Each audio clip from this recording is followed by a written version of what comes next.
계약업체나 민원인에 대한 갑질이라고 있는 게 이런 거 있었어요. 예전에 한 협회, 국가 공공기관의 산하협회였는데 이 협회의 기능이 뭐였냐면 공공기관에서 내려준 돈을 협회 회원들한테 보조금 형식으로 이렇게 나눠주는 뭐 이런 일들을 하면서 우수 제안서를 선정해서 거기에 지원금을 주는 이런 협회가 있었대요. 공적인 특성을 지닌 협회가 있습니다. 근데 여기에 한 직원이 제안서를 받은 거예요. 그래서 제안서를 받아서 되게 좋게 느꼈었나 봐요. 근데 이 직원은 그 제안서를 탈락시켜서 지원금은 주지 않고 탈락을 시켰습니다. 한 2년이 지났어요. 그래서 2년이 지나서 이 협회에서 그 회사들한테 또 전화를 동렬해서 이번에 지원금 신청 많이 해주시오 전화를 했더니 한 회사에서 그럼 뭐하냐고 내가 제안서 줬더니 그거 베껴가지고 사업 창업 안 했냐고 연락이 온 거예요. 항의가 온 거예요.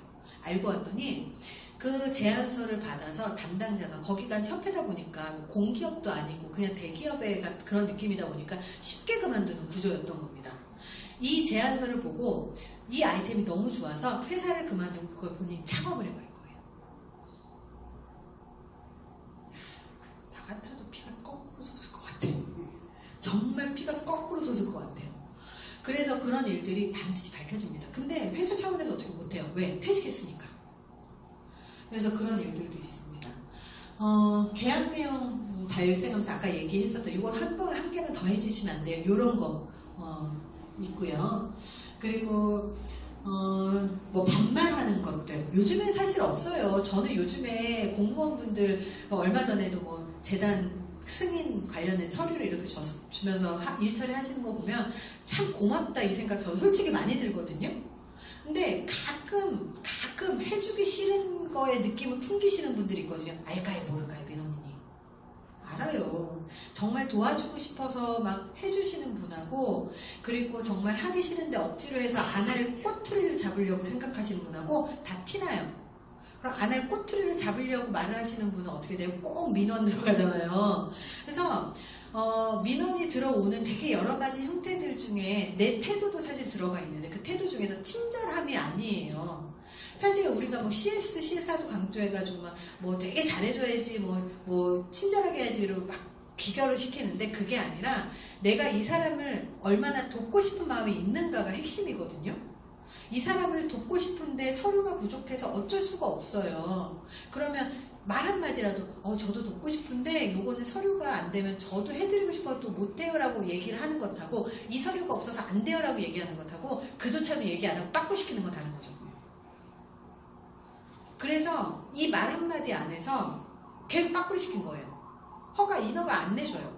근데 우리는 서류 안 되면 무조건 안 되잖아요. 그러면 서류 안 되면 안 된다고 이런 서류를 이렇게 준비해 갖고 오시면 됩니다라고 말 한마디만 해주면 되거든요.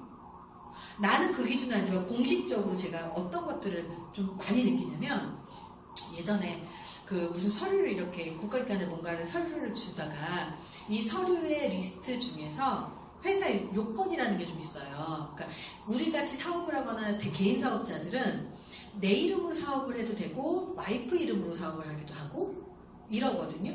부부는 어차피 공동체니까. 그렇게 사업을 하는데 이 선정을 이렇게 하다 보면 내 이름으로 다른 서류가 돼 있고 사업자는 와이프 이름으로 돼 있고 이런 경우도 종종 발생합니다. 그러면 이 서류가 요거하고 이름이 맞아야지 통과가 됩니다. 요 한마디만 해도요. 준비할 때 되게 수월해요. 근데 어떤 공공기관에 계신 분들은 이거를 다 알려주셔서 정말 나중에 너무 고마워서 정말 뭐라도 드리고 싶지만 요즘에 척박이 때문에 못 받잖아요. 정말 그런 마음을 들게 하는 분이 계세요. 그래서 이런 분들이 정말 되게 두고두고 고마운 마음을 갖죠. 근데 어떤 분들은 그 말을 그러니까 그 차이가 있는 걸 인지하지 못하시는 분들이 많아요. 왜냐면 나는 매일 하는 일이기 때문에 상대방이 모르고 있다는 사실을 잘 몰라요. 그래서 설명을 안 하고 그냥 거절을 합니다. 거절을 몇 번만 당하잖아요. 그러면 중소기업 같은 경우는 일단 한 번 거절돼서 인허가 거절이 되면 일단 사업에서 뭐가 돼요? 마이너스가 돼요. 무조건 마이너스예요. 근데 이게 한 번, 두 번, 세 번, 네 번 이게 거절이 되잖아요. 그건 다 뭐예요? 다 돈이에요. 여기 계신 분들의 서류 실수 그리고 여기 계신 분들의 말하는 안내를 안 하는 그런 실수들이 사실 중소기업이나 일반 민간기업은요 다 돈이기 때문에 요것 때문에 도산할 수도 있어요. 정말이에요. 그래서 어떤 예전에 방송에 나왔었던 것 중에 하나가 어떤 분들이 어떤 그 인허가를 신청을 했는데 계속 거절했는데 왜 거절하는지 말을 안 하고 거절해서 반려만 돼서 그 회사의 손실이 어마어마하게 돼서 결국 그 대표님 자살하신 사건도 TV에 나왔었어요. 그래서 별거 아닌 게 아니라는 거죠. 그래서 뭐 이런 것들, 뭐 낙찰 이런 것과 관련해서는 뭐 되게 많이 있으니까 산업기관이라든지 공직기관단체에 대한 가치